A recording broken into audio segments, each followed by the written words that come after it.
3. Assalamualaikum warahmatullahi wabarakatuh. Kami dari kelompok 7 ingin mempresentasikan hasil dari analisa sistem pergudangan kami dengan saya Muhammad Gifani Ramadifa, Muhammad Teguh Awaludin, dan juga Yosua Julius Deser.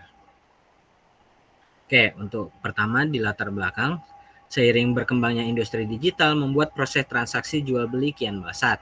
Hal itu menyebabkan proses pengelolaan produk harus mengimbangi cepatnya keluar masuk barang dari dalam gudang.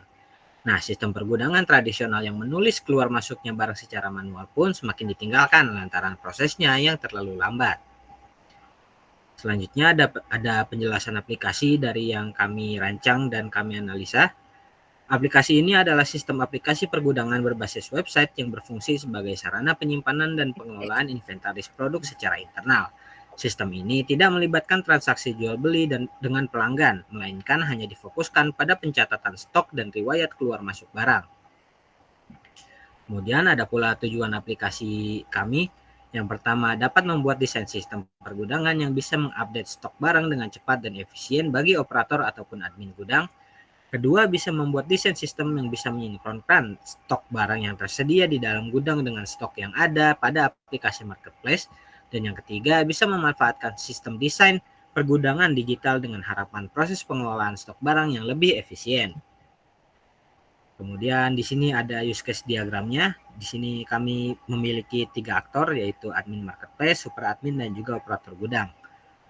Untuk super admin sendiri, ia perannya adalah untuk mengelola akun dari kedua user yang lain serta memberikan role ke masing-masing user.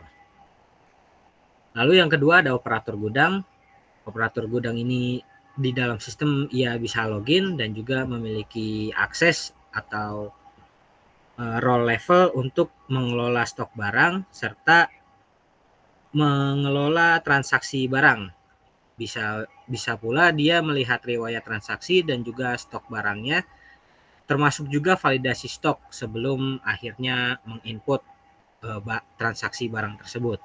Kemudian ada admin marketplace yang perannya sedikit berbeda karena dia hanya bisa melihat stok barang dan riwayat transaksi yang terjadi di gudang untuk menyinkronkan aplikasi marketplace-nya dengan stok barang yang ada di gudang. Selanjutnya ada IRD. Di sini ada entitas pengguna. Entitas pengguna ini memiliki atribut ID pengguna, username, password, nama lengkap.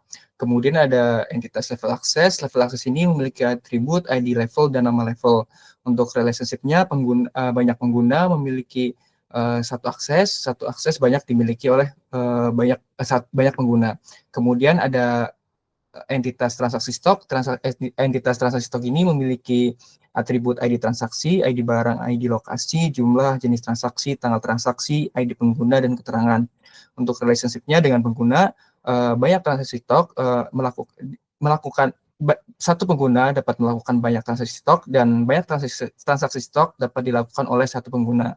Kemudian ada entitas stok memiliki atribut ID stok, ID barang, ID lokasi, dan jumlah stok. Untuk satu stok dapat mencatat banyak transaksi stok dan banyak transaksi stok dapat dicatat oleh satu stok.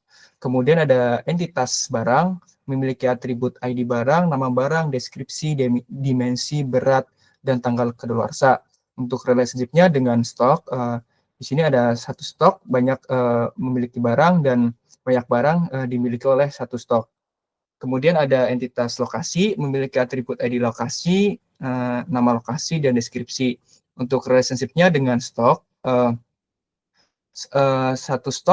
banyak stok menyimpan satu lokasi bisa menyimpan banyak stok disimpan oleh satu lokasi. Kemudian ada struktur data.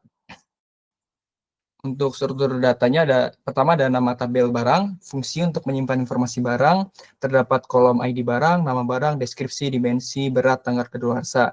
Untuk ID barang, tipe datanya itu varchar 2, size-nya 20, constraints-nya primary key, not null. Untuk not null ini artinya tidak boleh kosong. Untuk keterangannya itu ID barang adalah ID unik dari produk. Kemudian ada nama barang, tipe datanya varchar 2, size-nya 100, constraint-nya not null juga, artinya nggak boleh kosong. Untuk keterangan dari Nama barang ini adalah nama dari produknya. Kemudian ada deskripsi, memiliki tipe data varchar 2 dengan size atau panjang atau jumlah karakter sebanyak 255, constraint-nya kosong, artinya boleh dikosongkan. Untuk keterangannya sebagai deskripsi dari produk. Kemudian ada nama kolom dimensi, tipe datanya varchar 2 dengan size 50, constraint-nya not null atau tidak boleh kosong. Dimensi ini sebagai ukuran produk, terdapat panjang kali lebar kali tinggi. Kemudian ada kolom berat, tipe datanya number dengan size 10,2, untuk 10 ini panjang numbernya atau jumlah numbernya, koma 2-nya ini desimal di belakang koma. Constraint-nya not null atau tidak boleh kosong, keterangan sebagai berat dari produknya. Kemudian ada tanggal kadaluarsa dengan tipe data date, constraint-nya not null atau nggak boleh kosong, keterangannya sebagai informasi kadaluarsa dari produk. Kemudian ada struktur data dari tabel level akses, digunakan untuk menyimpan informasi level akses ke pengguna, memiliki kolom ID level, nama level. Pertama ada ID level, tipe datanya varchar 2, size-nya 2, constraint-nya primary key dan not null, artinya tidak boleh kosong. Untuk keterangan ID levelnya sebagai ID unik dari level akses pengguna. Kemudian ada nama level, tipe datanya varchar 2, size-nya 30, constraint-nya not null, keterangan sebagai nama level yang diberikan. Kemudian ada tabel lokasi, fungsi untuk menyimpan informasi lokasi barang disimpan. Kolom ID, terdapat kolom ID lokasi, nama lokasi, deskripsi. Untuk ID lokasi, tipe datanya varchar 2, size-nya 20, constraint-nya primary key dan not null, keterangannya sebagai ID unik dari lokasi penyimpanan barang.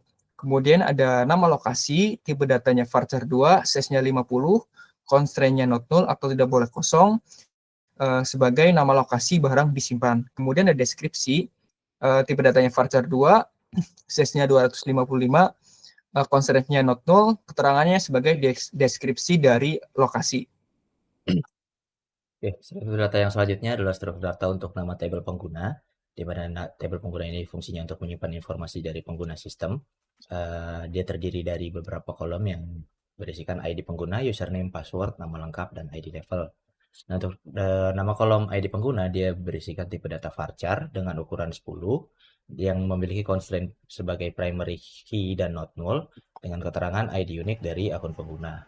Untuk yang selanjutnya adalah username, dengan tipe data varchar 2 dengan ukuran 30, dengan constraint not null, dan dengan keterangan username dari akun pengguna. Yang selanjutnya untuk kolom password, berisikan tipe data varchar 2 dengan ukuran 30, dengan constraint not null juga, dengan keterangan password dari akun pengguna. Dan juga ada nama kolom nama lengkap, dengan tipe data varchar dengan size 100, dengan constraint not null, dengan keterangan nama lengkap dari pengguna.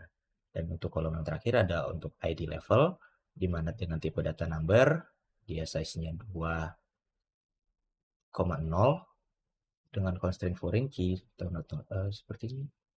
Ada salah, belum diubah ya. Harusnya ID level ini menggunakan tipe data varchar 2 ya. Dimana yang nantinya ini akan dikaitkan dengan tabel yang sebelumnya. Oke. Nah, untuk struktur data yang selanjutnya adalah tabel stok dengan fungsi untuk menyimpan informasi stok barang, di mana kolom ID, di kolomnya terdapat ID stok, ID barang, ID lokasi, dan jumlah stok. Pada kolom ID stok, di sini menggunakan tipe data varchar dengan ukuran 10, di mana constraint-nya sebagai primary key, dan juga not null, di mana dengan keterangan ini adalah ID unik untuk tabel stok. Lalu ada ID barang dengan varchar 2 ukuran 20 sebagai foreign key dan not null, di mana keterangannya ID barang ini adalah ID unik dari tabel barang. Dan untuk ID kolom selanjutnya adalah ID lokasi yang bertipe datakan varchar dengan ukuran 20 sebagai foreign key dan not null. Nah, untuk ID lokasi ini adalah ID unik dari tabel lokasi penyimpanan barang. Lalu ada kolom terakhir, kolom jumlah stok yang tipe datanya adalah varchar 2 dengan size-nya 10, constraint-nya not null, dan keterangannya ini adalah untuk jumlah dari stok barangnya. Untuk struktur data yang selanjutnya adalah struktur data dari nama tabel transaksi stok.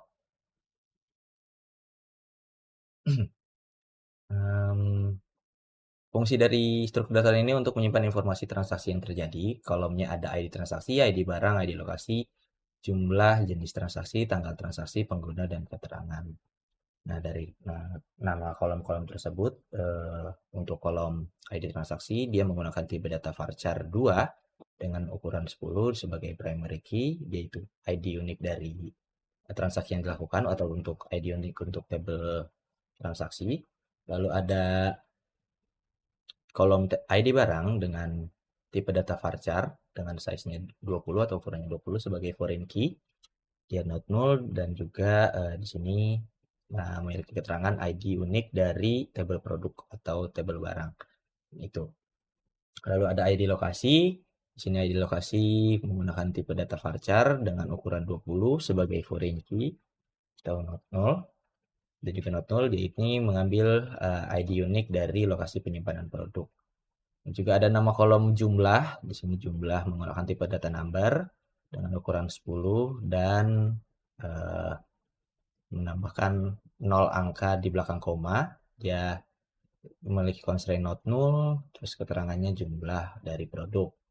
Terus ada nama kolom jenis transaksi, dia menggunakan tipe data varchar 2 dengan ukuran 10, constraint-nya not null, dengan keterangan jenis transaksi yang dilakukan, itu apakah barang masuk atau barang keluar.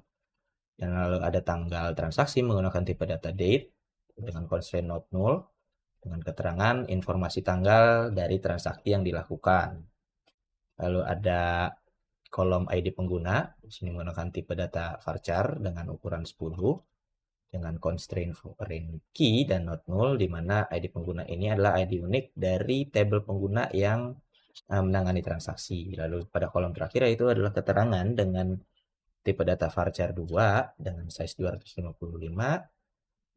constraint-nya not null, dengan keterangan bahwa kolom keterangan ini adalah keterangan dari transaksi yang dilakukan. Nah, berikut adalah sekian dari presentasi mengenai perancangan sistem dari update stok gudang. Kurang lebihnya mohon maaf dan terima kasih. Selamat malam.